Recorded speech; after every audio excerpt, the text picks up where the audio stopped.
إن الحمد لله نحمده ونستعينه ونستغفره ونعوذ بالله من شرور أنفسنا ومن سيئات أعمالنا من يهده الله فلا مضل له ومن يضلل فلا هادي له وأشهد أن لا إله إلا الله وحده لا شريك له وأشهد أن محمدا عبده ورسوله أما بعد فإن خير الحديث كتاب الله وخير الهدي هدي محمد صلى الله عليه وعلى آله وسلم وشر الأمور محدثاتها وكل محدثة بدعة وكل بدعة ضلالة وكل ضلالة في النار. قال الله تبارك وتعالى كل نفس ذائقة الموت ونبلوكم بالشر والخير فتنة وإلينا ترجعون. قابل احترام صدر مجلس، دیگر علماء کرام، میرے محترم دینی بھائیوں اور نوجوان ساتھیوں، اللہ رب العالمین نے انسان کو دنیا میں امتحان اور آزمائش کے لیے پیدا کیا ہے. جتنی بھی زندگی انسان کو ملتی ہے اس میں اللہ تعالی خیر اور شر، راحت تکلیف، کامیابی ناکامی، خوشی غم، مختلف حالات اس پر ڈال کر اس کا امتحان لیتا ہے. دنیا کا قاعدہ اللہ رب العالمین نے یہ بنایا ہے کہ ہر انسان جو دنیا میں آتا ہے، چاہے وہ اچھا ہو یا برا ہو، اس پر آزمائش آئے گی. انسان اس امتحان اور آزمائش سے فرار اختیار نہیں کر سکتا ہے، اس کو اس آزمائش سے گزرنا ہی پڑے گا. لیکن وہ یہ کر سکتا ہے کہ اس امتحان میں، اس آزمائش میں کامیاب ہونے کے لیے وہ کرے جو اللہ تعالیٰ اس سے چاہتا ہے. اگر وہ اس امتحان میں کامیاب ہو گیا تو آخرت کی زندگی میں اس کے لیے اللہ رب العالمین کی طرف سے کبھی ختم نہ ہونے والی نعمتیں. اگر وہ اس امتحان میں ناکام ہو گیا تو دنیا میں بھی ذلت ہے اور آخرت میں اللہ رب العالمین کی ناراضگی اور سزا. لہٰذا ایک انسان کو زندگی کی اس حقیقت کو جان کر جینا چاہیے کہ ہم امتحان میں ہیں. امتحان کے بارے میں اللہ تعالیٰ نے فرمایا کل نفس ذائقۃ الموت، ہر جاندار کو موت کا مزہ چکھنا ہے. وَنَبْلُوكُمْ بِالشَّرِّ وَالْخَيْرِ فِتْنَةً، اور ہم تم کو آزماتے ہیں شر اور خیر کے ذریعے امتحان کے طور پر. وَإِلَيْنَا تُرْجَعُونَ، اور پلٹ کے تم کو ہماری پاس آنا ہے. زندگی کا خاتمہ ایک دن ہونے والا ہے. جب تک آدمی زندہ ہے اس پر آزمائش آتی رہے گی. اگر اس آزمائش میں شر کے حالات میں وہ صبر کرے اور خیر کے حالات میں وہ شکر کرے تو اللہ تعالیٰ کے نزدیک انسان کامیاب ہے. اللہ تعالیٰ نے قرآن کریم میں فرمایا وَلَنَبْلُوَنَّكُمْ بِشَيْءٍ مِّنَ الْخَوْفِ وَالْجُوعِ وَنَقْصٍ مِّنَ الْأَمْوَالِ وَالْأَنفُسِ وَالثَّمَرَاتِ وَبَشِّرِ الصَّابِرِينَ، ہم یقیناً تم کو آزمائیں گے. کن کن چیزوں سے؟ خوف کے حالات تم پر ڈالیں گے. کبھی جان کا خوف، کبھی اپنوں کا خوف، کبھی دشمنوں کا خوف، کبھی مال کے اعتبار سے خوف، کبھی کسی اور اعتبار سے تم پر خوف کے حالات ڈالیں گے. سیاسی حالات بگڑیں گے، خوف کے حالات تم پر آئیں گے، ڈر کے حالات تم پر آئیں گے. اسی طرح سے معاشی اعتبار سے، کھانے پینے کے اعتبار سے، زندگی کی بنیادی ضرورتوں کے اعتبار سے تم پر برے حالات ڈالیں گے. والجوع، بھوک سے تم کو آزمائیں گے. خوف سے آزمائیں گے، بھوک سے تم کو آزمائیں گے. فقر و فاقے کی نوبت آئے گی، کبھی سیلاب کی وجہ سے، کبھی قحط کی وجہ سے، کبھی کسی اور فساد اور بگاڑ کی وجہ سے. اسی طرح سے فرمایا وَنَقْصٍ مِّنَ الْأَمْوَالِ وَالْأَنفُسِ وَالثَّمَرَاتِ، مالوں میں اور اسی طرح سے جانوں میں اور اسی طرح سے کوششوں کے نتائج یا پھلوں کے نقص کے ذریعے سے ہم تم کو آزمائیں گے. تمہارا مال، اس میں تجارتوں میں تم کو نقصان ہوگا. پیداوار تم بوؤ گے، اس میں سے جتنی چاہتے تھے اتنی نہیں آئے گی. اس میں کسی اعتبار سے اس میں بگاڑ اور فساد اور نقص پیدا ہوگا. یا اسی طرح سے جانوں میں نقص پیدا ہوگا، فساد کے ذریعے سے، بیماری کی وجہ سے، ایکسیڈنٹ کی وجہ سے یا کسی اور وجہ سے جانوں کا نقصان ہوگا. تمہارے قریبی لوگوں میں کسی کی موت واقع ہوگی تو مال اور جان اور انسان کی کوششیں، چاہے وہ کھیتی کے اعتبار سے ہو، باغ کے اعتبار سے ہو، یا دنیوی اعتبار سے کوششوں کے اعتبار سے ہو، اس میں جو چاہتا ہے آدمی وہ نتائج اس کے سامنے نہیں آئیں گے، اس میں نقص ہوگا، اس میں کمی ہوگی۔ ان تمام حالات سے تم کو ہم آزمائیں گے، جان و مال کے نقص سے اور اسی طرح سے جان و مال کے خوف سے تم کو ہم آزمائیں گے۔ اللہ نے فرمایا وبشر الصابرین، تو خوشخبری دیجئے صبر کرنے والوں کو، یعنی وہ لوگ جو اس میں اللہ ان حالات میں، ان پریشانیوں میں اللہ تعالیٰ کی شکایت نہیں کرتے ہیں، دل میں اللہ تعالیٰ سے ناراض نہیں ہوتے ہیں، زبان سے اللہ رب العالمین کی شان میں گستاخی اور شکایت کی بات نہیں کرتے ہیں، اپنی زندگی میں ایسا کوئی کام نہیں کرتے ہیں جو اللہ تعالیٰ کی صراط مستقیم سے ہٹنے والا ہو، وہ اللہ کے دین پر جمے رہتے ہیں، وہی کرتے ہیں جو اللہ تعالیٰ کو راضی کرنے والا ہو، وہی کام کرتے ہیں جس سے اللہ تعالیٰ راضی ہوتا ہو، اللہ کی ناراضگی کے کاموں سے بچتے ہیں، سیدھے راستے کو چھوڑنے سے بچتے ہیں، سیدھے راستے پر ڈٹے رہتے ہیں، جمے رہتے ہیں، چلتے رہتے ہیں یہاں تک کہ انہیں موت آ جائے، اس لیے کہ موت تک آزمائش آنے والی ہے۔ انسان کی ناکامی اس میں ہے کہ آزمائش اس کو سیدھے راستے سے ہٹا دے، اس کی ناکامی اس میں ہے کہ وہ آزمائش میں مبتلا ہو اور اللہ تعالیٰ کے بتائے ہوئے راستے کو چھوڑ دے اور گمراہ ہو جائے۔ کامیابی اس میں ہے کہ اس کو آندھی، طوفان، پریشانیاں، مصیبتیں اس پر آئیں، لیکن یہ ساری پریشانیاں اس کو اللہ کے سیدھے راستے سے بھٹکا نہ پائیں، وہ اسی راستے پر جمع رہے، اس کی کامیابی اس میں ہے۔ نبی اکرم صلی اللہ علیہ وسلم فرماتے ہیں عجبا لامر المؤمن، مومن کا حال بڑا عجیب ہے، مومن کا حال بڑا عجیب ہے، ان امرہ کلہ خیر، وہ ہر حال میں خیر ہی میں رہتا ہے، اس کے تمام امور خیر والے ہوتے ہیں، وہ تمام حالات میں خیر پر قائم رہتا ہے۔ ولیس ذاک لأحد الا للمؤمن، اور یہ حالت، یہ نعمت صرف مومن کو ہی نصیب ہوتی ہے۔ آپ نے فرمایا ان اصابتہ السراء شکر فکان خیر اللہ، اگر اس پر خوشی کے حالات، راحت کے حالات آتے ہیں، نعمتوں کے اور خوشی کے حالات آتے ہیں، وہ اس پر اللہ تعالیٰ کا شکر کرتا ہے، اور یہ شکر کرنا اس کے لیے اچھائی ہوتا ہے۔ اور وَإِنْ أَصَابَتْهُ ضَرَّاءُ صبر فَكَانَ خَيْرَ اللَّهِ، اور اگر اس پر مصیبت کے حالات، تکلیف کے حالات آتے ہیں تو وہ ان پر صبر کرتا ہے، اور یہ صبر کرنا اس کے لیے اچھائی ثابت ہوتا ہے۔ معلوم ہوا کہ مومن ہر حال میں خیر سمیٹتا ہے، اس لیے کہ زندگی میں دو طرح سے امتحان اس کا ہونے والا ہے، اچھے حالات، برے حالات، خوشی کے حالات، تکلیف اور مصیبت، پریشانی اور غم کے حالات۔ ان حالات سے نبی بھی مستثنا نہیں ہے، اللہ کے نبیوں پر بھی یہ حالات آتے ہیں، لیکن نبی دوسروں کے لیے نمونہ بنتے ہیں، جب ان پر خوشی کے حالات آتے ہیں وہ اللہ کا شکر کرتے ہیں، اور جب مصیبت کے حالات آتے ہیں ان پر صبر کرتے ہیں۔ یہ ہر آدمی پر حالات آنے والے ہیں، لہٰذا انسان کو چاہیے کہ وہ انبیاء کے راستے کو چنے اور دنیا اور آخرت میں اللہ تعالیٰ کی نصرت، مغفرت اور اللہ کی رحمت کا حقدار بنے۔ آزمائش انسان کے دین کے بقدر آتی ہے، اللہ تعالیٰ ہر انسان پر آزمائش ڈالتا ہے اس کی دینداری کے مطابق، جتنی طاقت اس میں ہوتی ہے اس طاقت کے اعتبار سے، جتنی دینداری اس میں ہوتی ہے، جتنا زیادہ دیندار انسان ہوتا ہے اتنی زیادہ سخت آزمائش اس پر آتی ہے۔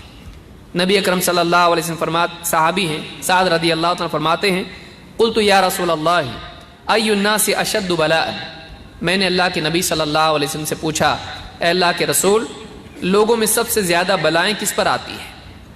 لوگوں میں سب سے زیادہ مصیبتیں، پریشانیاں، آزمائشیں کن پر آتی ہیں؟ قال الانبیاء، آپ نے فرمایا نبیوں پر۔ ثم الامثل فالامثل، پھر نبیوں کے بعد جو مرتبے میں ہوتے ہیں اور پھر ان کے بعد جو مرتبے میں ہوتے ہیں، تو جیسے جیسے مرتبہ گھٹتا جاتا ہے آزمائش بھی کم ہوتی جاتی ہے۔ سب سے زیادہ آزمائش، بڑی آزمائش، کٹھن آزمائش نبیوں پر آتی ہے۔ اللہ کے نبی صلی اللہ علیہ وسلم فرماتے ہیں فَيُبْتَلَى الرَّجُلُ عَلَى حَسَبِ دِينِهِ، ہر آدمی اپنے دین کے مطابق آزمایا جاتا ہے، اپنی دینداری کے مطابق اس پر آزمائش آتی ہے۔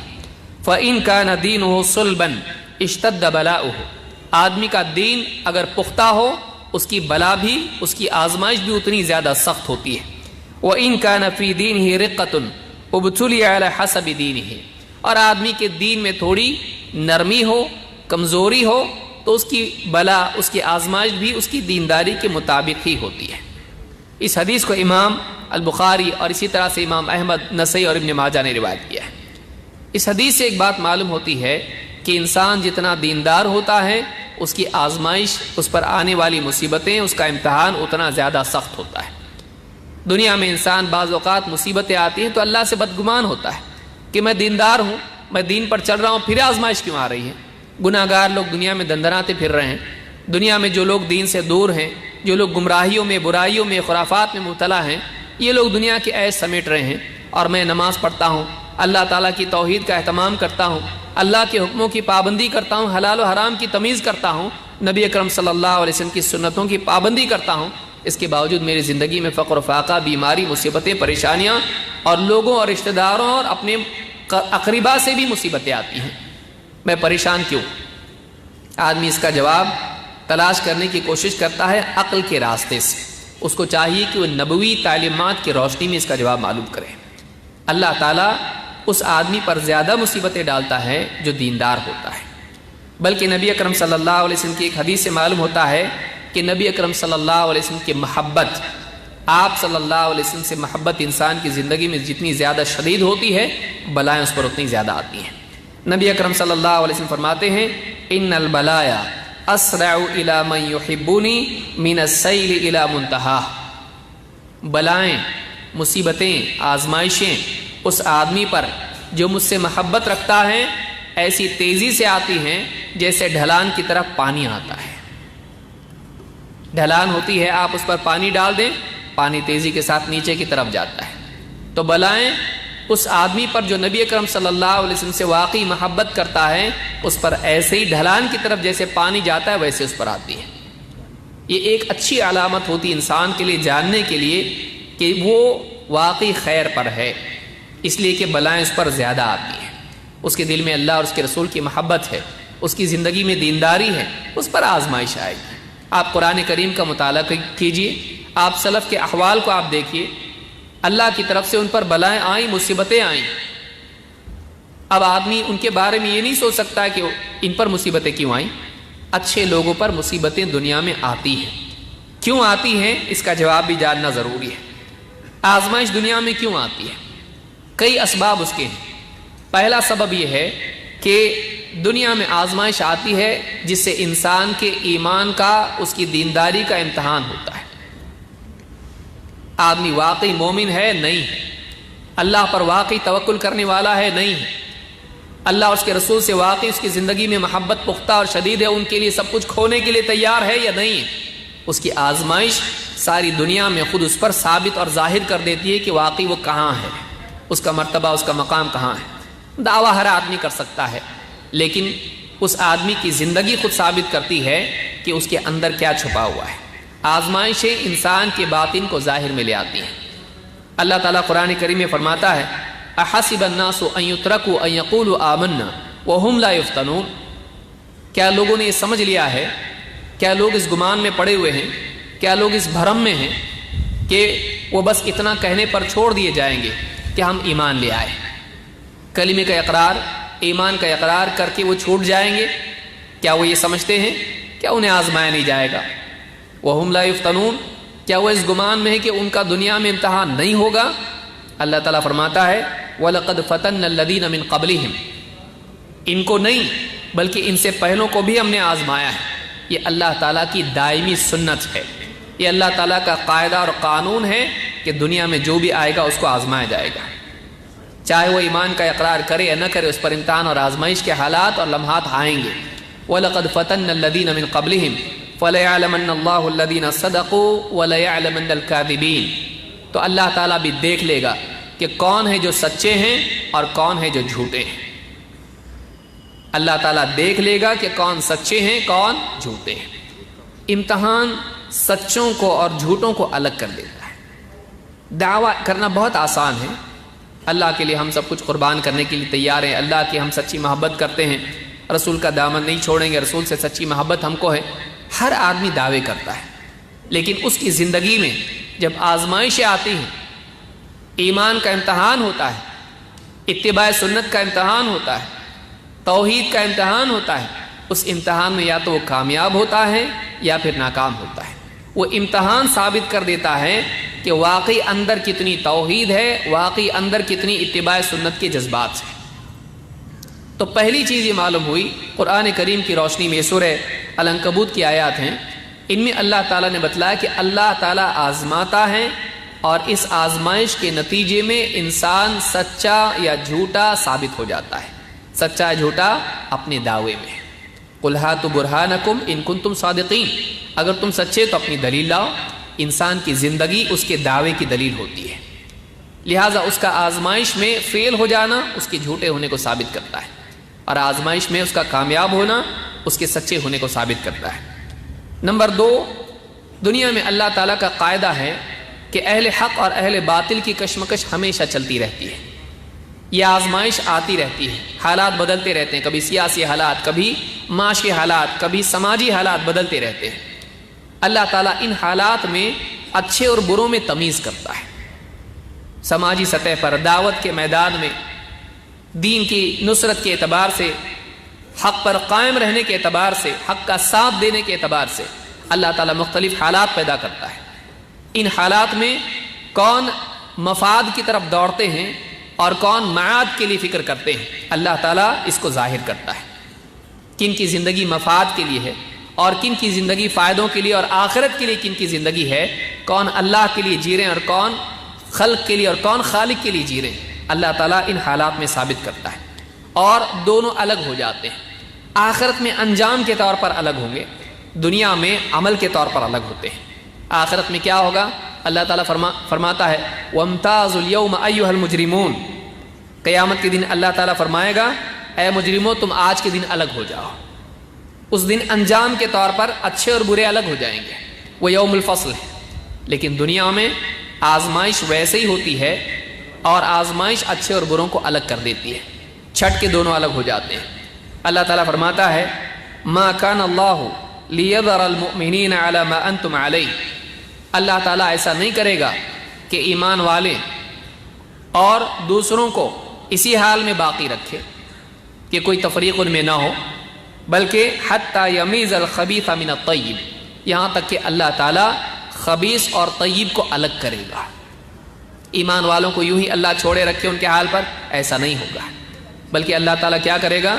دنیا میں حالات ڈالے گا، ایمان والے اور منافقین دونوں میں تمیز ہو جائے گی، یہ کون ثابت قدم ہیں اور کون ہیں جو پھسلنے والے ہیں، کون آزمائش میں ناکام ہوتے ہیں، کون ہیں جو واقعی ایمان والے ہیں اور کون ہیں جو واقعی ایمان والے نہیں ہیں۔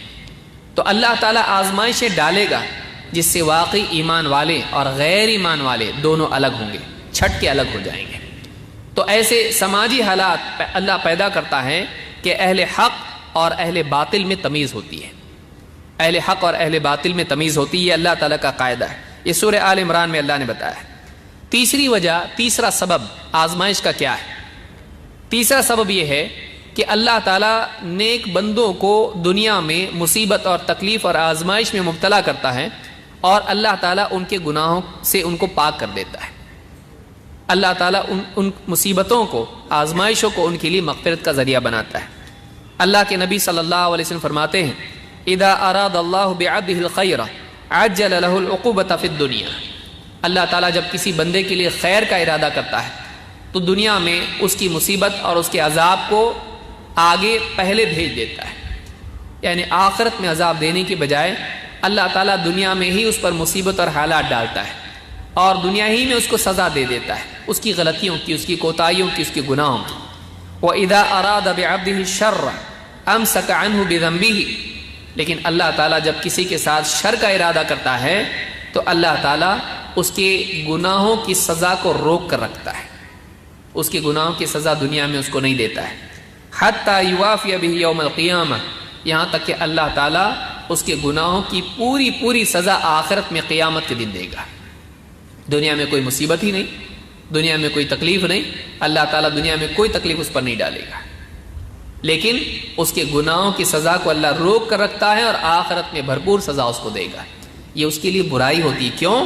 اس لیے کہ دنیا کی سزا ہلکی ہے، آخرت کی سزا بہت بھاری اور سخت ہے۔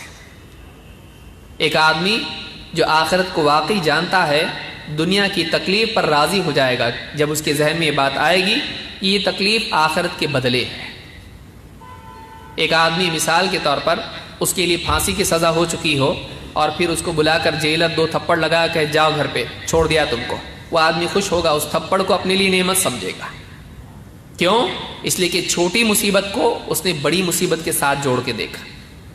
ایک آدمی جس کی گردن اڑانے کا بادشاہ نے فیصلہ دے دیا ہو کہ اس کی گردن کاٹ دی جائے، اس آدمی کا اگر ہاتھ کاٹا جائے تو آدمی اس کو نعمت سمجھے گا۔ کیوں؟ اس لیے کہ گردن کاٹنا پوری زندگی کا خاتمہ تھا، ہاتھ ایک کٹ جائے کوئی مسئلہ نہیں، باقی زندگی تو جی سکتا ہے۔ تو جب آدمی چھوٹی مصیبت کے ساتھ بڑی مصیبت کو ملا کر دیکھتا ہے تو چھوٹی مصیبت ہلکی دکھائی دیتی ہے۔ تو ایک آدمی اگر اس بات پر یقین رکھے کہ دنیا کی مصیبتیں آخرت کے عذاب سے نجات کا ذریعہ ہیں، اللہ تعالیٰ وہاں کی سزا کی بجائے دنیا میں سزا دیتا ہے، تو اس انسان کے لیے صبر کرنا اور اللہ سے راضی ہونا آسان ہو جاتا ہے۔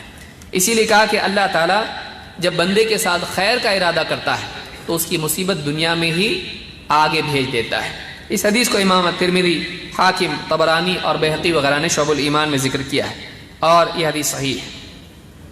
چوتھی چیز یہ ہے کہ بعض اوقات اللہ تعالیٰ بندوں پر مصیبتیں اور آزمائشیں ڈالتا ہے تاکہ وہ توبہ کریں، اللہ کی طرف لوٹ آئیں۔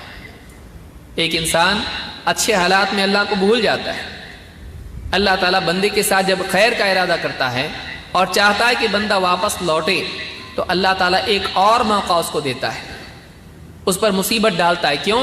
اس لیے کہ مصیبت میں انسان کو اپنی عاجزی کا احساس ہوتا ہے، نعمتوں میں انسان بھرم میں مبتلا ہو جاتا ہے، جب مصیبت آتی ہے تو انسان کو اپنی کمزوری، اپنی عاجزی کا احساس ہوتا ہے اور اسے معلوم ہوتا ہے کہ اس سے اوپر بھی کوئی ہے، پھر وہ اللہ کی طرف متوجہ ہوتا ہے اور یہ اللہ کی طرف رجوع اس کے لیے خیر ہوتا ہے۔ تو کبھی آزمائش اس اعتبار سے بھی آتی ہے کہ بندہ اللہ کی طرف متوجہ ہو، اللہ کی طرف رجوع کرے۔ اللہ تعالیٰ قرآن کریم میں فرماتا ہے ظہر الفساد فی البر والبحر بما کسبت ایدی الناس لیذیقہم بعض الذی عملوا لعلہم یرجعون۔ یہ سورہ الروم میں اللہ تعالیٰ نے فرمایا کہ ظہر الفساد فی البر والبحر بما کسبت ایدی الناس، خشکی میں اور تری میں، زمین میں اور سمندروں، دریاؤں اور پانیوں میں فساد اور بگاڑ اور عذاب ظاہر ہو گیا۔ کس وجہ سے؟ بما کسبت ایدی الناس، لوگوں کی کرتوت کے نتیجے میں۔ جو لوگوں نے برے اعمال کمائے ہیں ان برائیوں اور گناہوں کے نتیجے میں خشکی اور تری میں فساد پیدا ہو گیا، بگاڑ آ گیا، اس کے نتیجے میں اللہ کا عذاب بھی آ گیا۔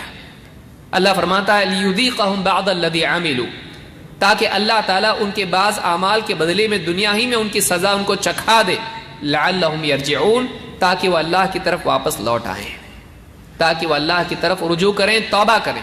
تو دنیا میں مصیبتیں بعض اوقات اس اعتبار سے بھی آتی ہیں کہ ایک انسان کو اپنی غلطی کا، اپنے گناہ کا احساس ہو اور وہ اللہ تعالیٰ کی طرف رجوع کرے۔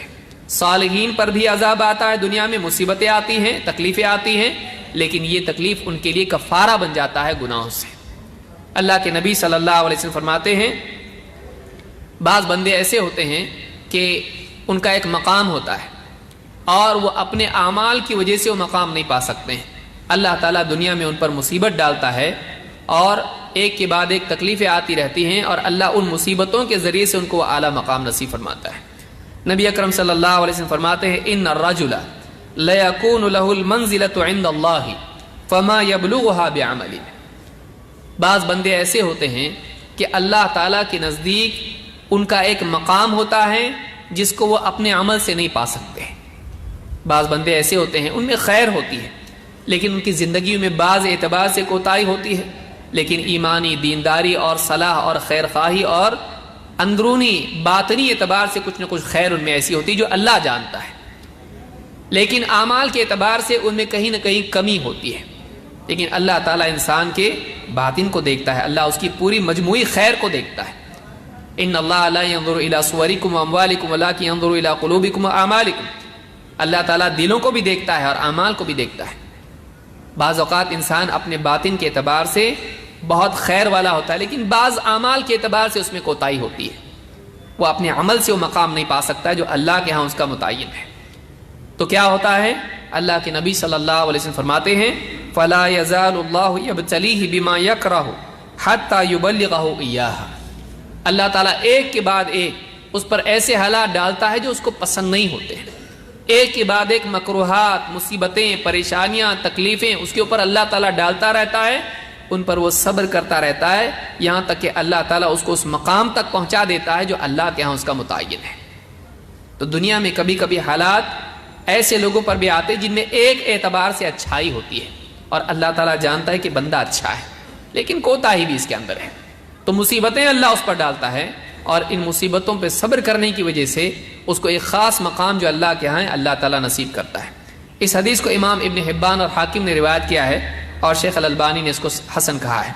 تو اللہ بضر فلا کاشف له الا هو، اللہ تعالیٰ قرآن کریم میں فرماتا ہے اگر اللہ اپنی طرف سے تجھ پر کوئی مصیبت ڈال دے، کوئی پریشانی ڈال دے، اللہ کے سوا اور کوئی نہیں جو اس کو دور کرے۔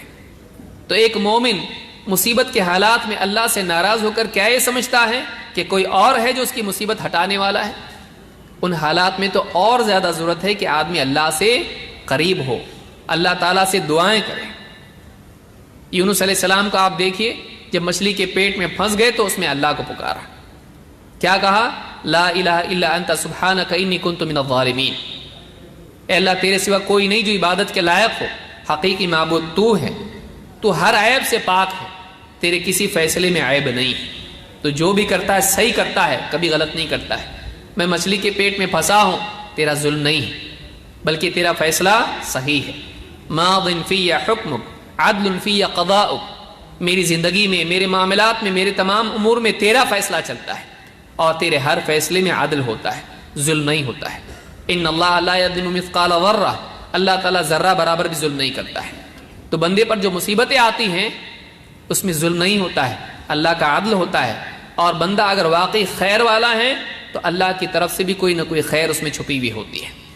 آدمی کو چاہیے کہ اللہ سے راضی ہو، لا الہ الا انت سبحانک انی کنت من الظالمین۔ آدمی اللہ کے فیصلوں کی شکایت کرنے کی بجائے اپنا محاسبہ کرے، کہیں اس سے کوئی کوتاہی تو نہیں ہو رہی ہے۔ آدمی کو اللہ تعالیٰ سے ناراض ہونے کی بجائے اپنے بارے میں سوچنا چاہیے کہ کہیں مجھ سے کہیں کوتاہی تو نہیں ہوگی، اور اگر اس کی زندگی میں جھانک کے دیکھے کہ کہیں کچھ دکھائی تو نہیں دے رہا ہے تو پھر اللہ تعالیٰ سے اس حسن ظن میں وہ قائم رہے کہ اللہ تعالیٰ اس میں کوئی نہ کوئی خیر لائے گا۔ اگر آدمی یوسف علیہ السلام کا قصہ دیکھے تو ایک کے بعد ایک مصیبت اس کو دکھائی دیتی ہے، لیکن خاتمہ خیر کا ہے۔ اللہ تعالیٰ کے ہاں بعض اوقات ایک کے بعد ایک بندے پر مصیبتیں اللہ ڈالتا ہے، اس میں اس کی ترقی چھپی ہوئی ہوتی ہے۔ دنیا کی بعض مصیبتیں لگاتار آتی ہیں، آدمی ان مصیبتوں میں جمع رہتا ہے، اور پھر اللہ تعالیٰ اچانک اس کے لیے خیر کا ایسا دروازہ کھولتا ہے جو اس سے پہلے کبھی نہیں کھلا تھا۔ لہٰذا انسان کو چاہیے کہ وہ مصیبتوں میں ہمت نہیں ہارے، وہ آزمائشوں میں اللہ سے دور نہ ہو، وہ پریشانیوں میں صراط مستقیم کو نہیں چھوڑے، وہ تھکے نہیں، ہارے نہیں، بلکہ ان حالات میں اور دین پر جمع رہے، اس لیے کہ اس وقت میں اس کو یقین ہونا چاہیے کہ اب دین پر جمنے کا پہلے سے زیادہ وقت ہے۔ اگر کل دین پر جمنا ضروری تھا، آج اس سے زیادہ ضروری ہے۔ کیوں؟ اس لیے کہ اللہ کی مدد دین پر ثابت قدم رہنے پر ہی آتی ہے۔ لہٰذا اس بات کا خیال رکھیں، اللہ رب العالمین سے دعا ہے کہ دنیا کی آزمائشوں میں، چاہے وہ اچھے حالات کے اعتبار سے آئے یا عموماً جو مصیبت میں آتی ہے ان حالات کے اعتبار سے آئے، تکلیفوں کے اعتبار سے آئے، ہم سب کو اللہ رب العالمین اپنے دین پر صراط مستقیم پر جمنے کی توفیق عطا فرمائے۔ اقول ھذا واستغفر اللہ لی ولکم۔